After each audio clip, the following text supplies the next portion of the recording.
to the oceans boil off.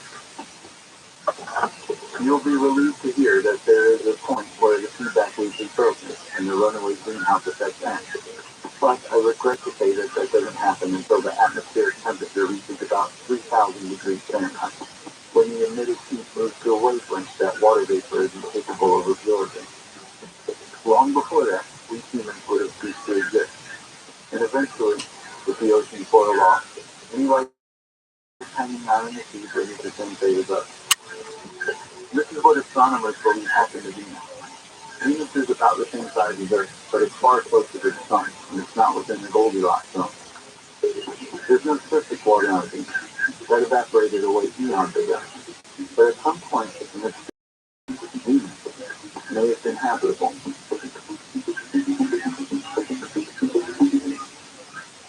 It is to our great fortune that natural existential risks seem to be rare.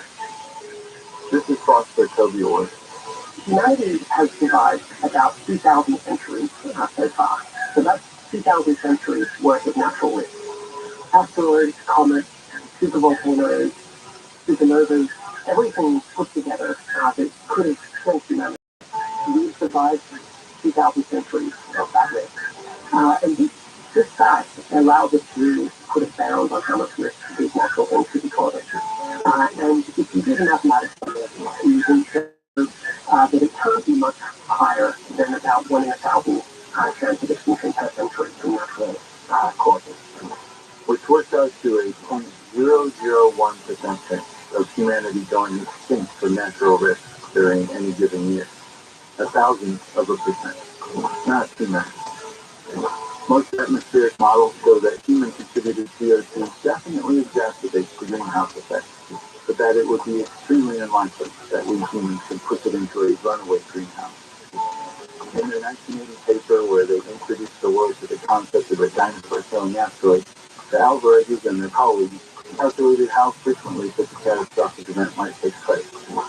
They concluded that an asteroid with that scope of devastation might come along once every 100 million years, which would leave us with around 34 million years left on the clock before we can expect a similarly destructive asteroid to something approaching certainty.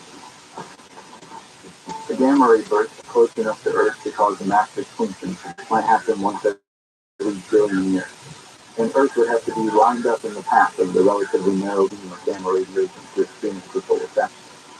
There are stars nearby that could collapse in supernova, but the closest, IK Pegasi Eris, isn't expected to for another 5 million years.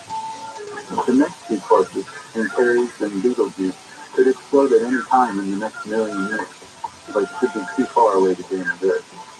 And again, the Sun has more than a billion years before it reaches the end of its lunar sequence and begins to be unbearably hot for us.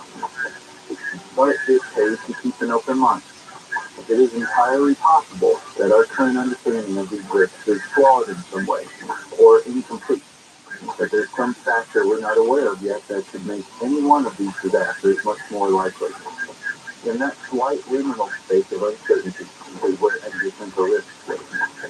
The chances of them happening are minuscule, but the consequences they bring if they do are so catastrophic that they demand to be taken into account. Atmospheric scientists, for example, don't understand the extraordinarily complex interactions that make up Earth's atmosphere. And so maybe we could accidentally trigger a runaway greenhouse effect by burning fossil fuels. It's unlikely, but it's unlikely under our current understanding. And with the addition of information, that understanding can change. Human misunderstanding doesn't prevent calamity. In fact, it makes it likelier. But here's the thing about natural existential risks. Being earthbound, we can't do much about them right now. In the future we will. Our artificial intelligence will be able to predict gamma ray bursts to give us plenty of warning. Our spacecraft will be able to ferry us around to different planets. And maybe we'll build structures to capture the energy from those bursts and store it for later. But so long as we remain bound to Earth, we will be vulnerable to the same threats that it is. More so, really, Earth is likelier to bounce back from a cataclysmic asteroid or a gamma ray burst than we are. But there's an entirely different class of existential risks, ones that we have a much greater chance of controlling, because they are of their own nature, but also ones that pose significantly greater danger. These are anthropogenic existential risks. Anthropogenic, however, we can't apply such an argument down to probabilities and to show that they're not just quite small.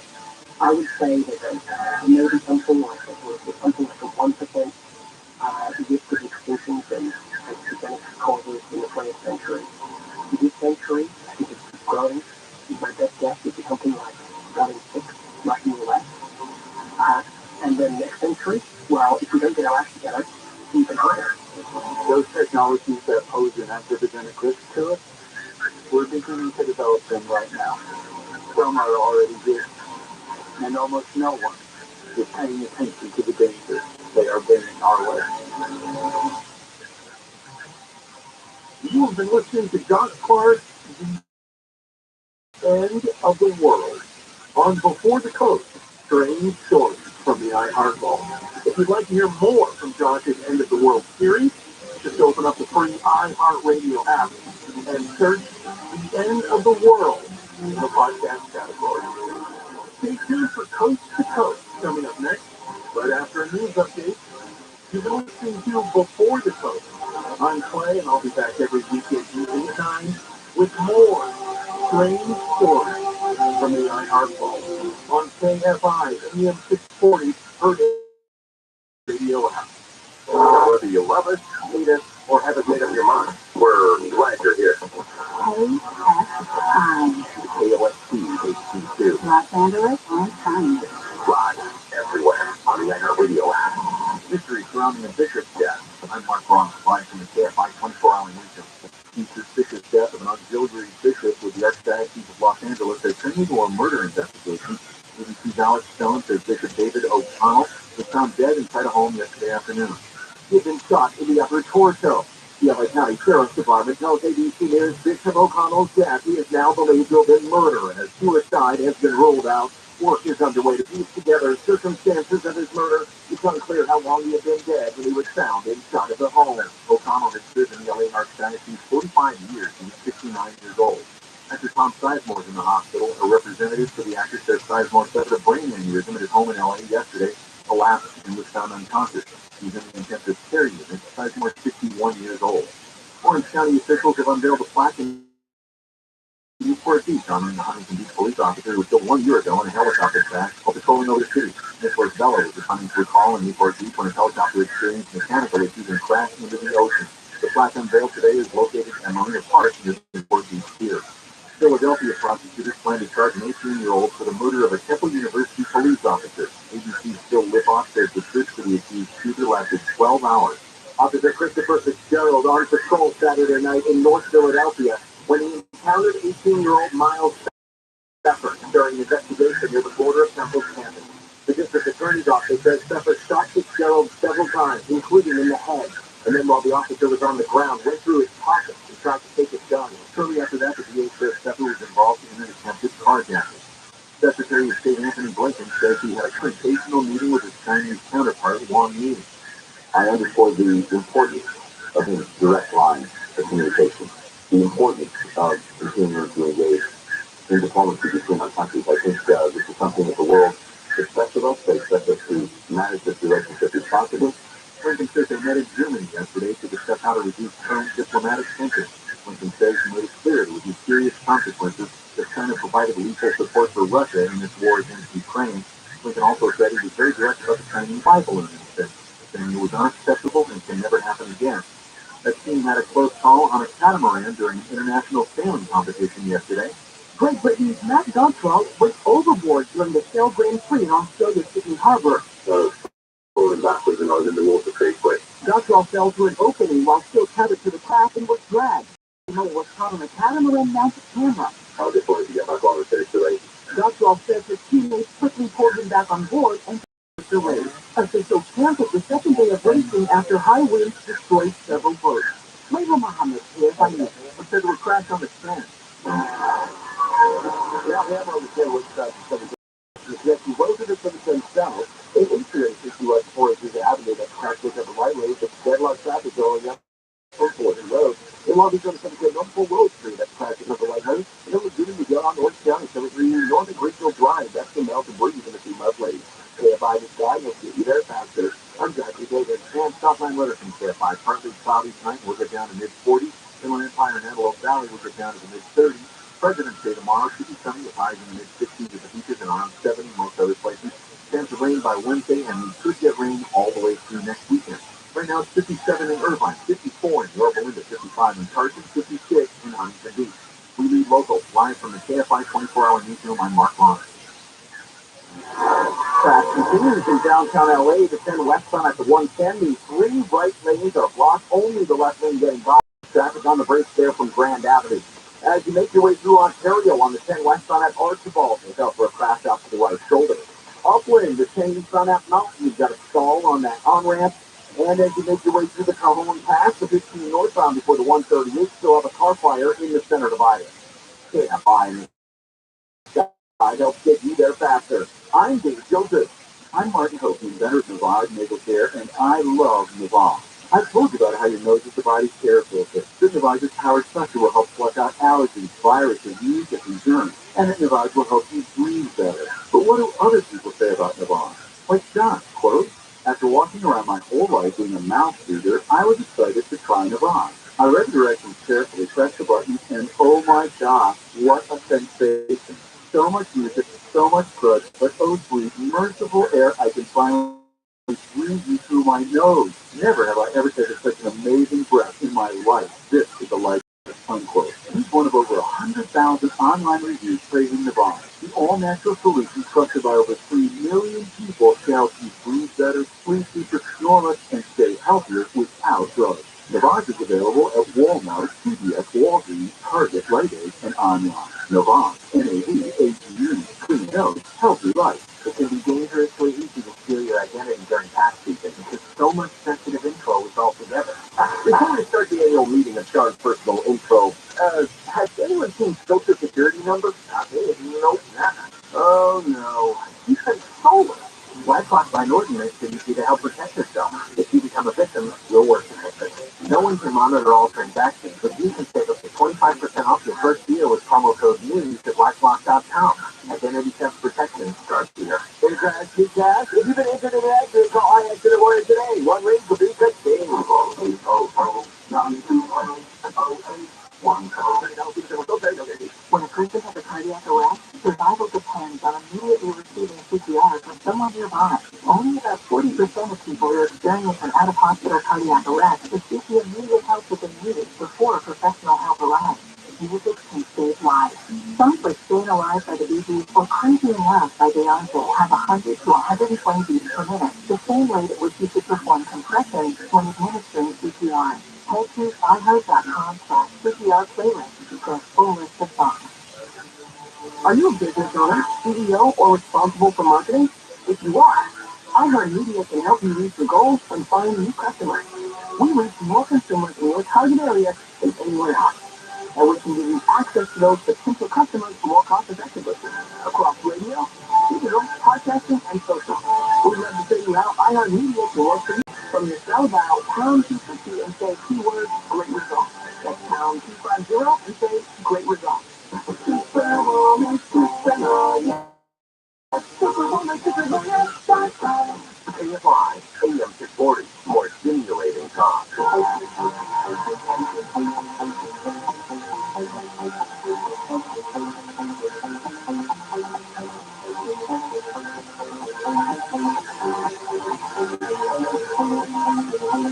Good evening, everyone. You're in the right place at the right time. This is Coast to Coast AM, blasting out of the Mojave Desert and then rocking, blazing across the land, slamming into your radio like the supercharged nanoparticle of greetings from the boldest, foggiest, most outrageous city in the world, the planetary capital of sun, fun, sin, sex, secrecy. My not so humble hometown, Las Vegas, Nevada. My name is George Knapp, your occasional host, designated driver of the airwaves, and moderator of tonight's upcoming topic cavalcade conversation. What's shaking out there? A crisp, cool evening here in the desert. February's been cold by Las Vegas standards. I mean, not so much by the standards of most of you listening tonight. We're ready to be done with winter here, such as it is. And the next 4 hours, we have a rock'em sock'em UFO throwdown with a slice of paranormal on the side. In the first hour, investigative journalist Leslie King is here. You'll remember Leslie is one of the 3 reporters who broke the huge UFO story in the New York Times back in December 2017 that changed everything for this time, turned it on its head, got other mainstream media to pay attention, that pushed to sit up to take notice, helped usher in so many changes that are playing out right now as we speak. Quite a month for UFO news, right? Even if the UFOs in question turned out to be balloons that escaped from a used car lot or a hobbyist group or whatever it was, regardless of what you might think about Balloonapalooza, there are some distinctly positive after effects. I mean, did you see that White House press force sit up and ask pointed questions, strangely enough, then demand the release of videos from the planes that shot down these 3 unknown objects? I mean, hey, better late than never. Leslie is definitely one of the people who's helped get so much of this into gear, and she's back with a new and ambitious project, a documentary series about UFOs, UAPs, and the central figures in the unfolding of this mystery, both historically and currently. It's airing now on National Geographic. Here's excellent. We're going to jump right into that just moments from now. Then in hour 2, and for the rest of the night, one of my favorite writers and investigators of all things strange, Paul Stonehill, who's written extensively about UFO events behind what used to be called the Iron Curtain in the former USSR, but also in China and other parts of the world not so accessible for Western media. His YouTube channel is jam-packed with videos and info that you just don't see anywhere else. You know, we Americans tend to think that everything revolves around us, including the biggest mysteries of all, but right now, this month, in multiple spots in Russia and in China, they're seeing and reporting some of the same phenomena that have baffled our pilots and sensor systems in recent weeks. We'll hear the latest from other parts of the world. Let's dig into some very strange tapes that Paul has dug up. The Yeti creatures of Mongolia and Tibet, for example, mysteries of Antarctica, a lot of ground to cover. Paul Stonehill joins us a little bit later and for the rest of the program. 2 side notes to report tonight. 2 members of our extended family here on Coast to Coast passed away this weekend. Richard Belgian, a Serbic comedian, popular actor, frequent guest here over the years. He wrote and read about all manner of conspiracy theories, JFK especially, UFOs, went down a lot of rabbit holes along with us. And he really knew his stuff. He passed away at age 78, and I read his last words are ones that I cannot say here on the air. You can probably find them online somewhere, and they were very appropriate for him. Another one, Rabbi Graham, a UK writer. He knew so much about UFOs in the movies. Silver Screen Saucers was one of his books. I interviewed him here about it. I interviewed him a couple of times on this show. Got to meet him at a conference in Denmark one year. He's a young guy who's 42, very bright, excellent writer and editor. His friends say he battled depression for years, and it's finally got the best of him, and now he's gone. Both of those men will be missed by their fans around the world. Our web master Lex and I have pulled together our usual assortment of items and oddities told to news media around the world. We call it Naps News, and you can find it on the Coast to Coast AM website. Among the stories there tonight, the latest updates on these mystery objects that were shot down in recent days. The search for wreckage, not going so well, or so we're being told. Big surprise. And there's a new piece about UFOs and nukes from the guy who got that ball rolling, Robert Hastings. Turns out he helped arrange first-person testimony for the new Arrow organization at the Pentagon from some of the service members who saw UFOs hovering over and interfering with our nuclear weapon system. Very serious stuff. Check that out. Also, there's an odd story about the death of Edgar Allan Poe. There's still a lot of questions about the strange circumstances in that tale. Check it out. Those stories and more in Naps News. And while you're on the website, you can see how to become a Coast Insider. The cost is about 15 cents a day. If you subscribe for a year, you'll get access to our vast archive of programs and interviews, including the Art Bell Vault. You can listen maybe time you want, as often as you want. It's a great feeling. So too is a subscription to George Norrie's television program, Beyond Belief, where George interviews fascinating guests on a wide range of topics, similar to what he does here on the radio. With that, let's assume the position. Bring in the dog and the cat and the family chicken, put on a pot of dough, slide your bod to those warm flannel jammies and your toes to your best bunny slippers, pop yourself down in the comfy spot, turn down the lights and turn up the radio.